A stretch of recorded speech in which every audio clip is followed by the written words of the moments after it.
Believe me, बहुत bold नज़र आने वाले लोग लेकिन उनका किरदार अच्छा नहीं होता, वो कभी भी कॉन्फिडेंट नहीं होते। हमारी एक यूजली जो परसेप्शन बनी हुई है जो विच इज़ वेरी नेगेटिव, और स्पेशली जो लोग इंट्रोवर्ट होते हैं या सेंसिटिव होते हैं वो इसको ज़्यादा फील करते हैं। मतलब उनको ये लगता है कि कॉन्फिडेंट बंदा वो है जो सब में बैठ के सर झाड़ मुंह फाड़, जो अपनी ओपिनियन वॉइस कर सकता है, जो ऊंची आवाज़ में बात करता है, जो रोबदार तरीके से बात करता है। They think that that is the person who is the confident person.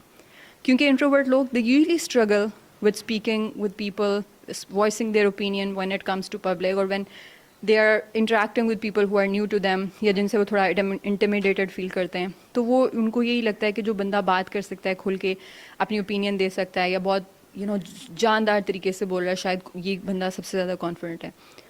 No, confidence isn't loud. Although I am someone who can do all of these things, like I am someone जिसको अपनी opinion देते हुए बिल्कुल भी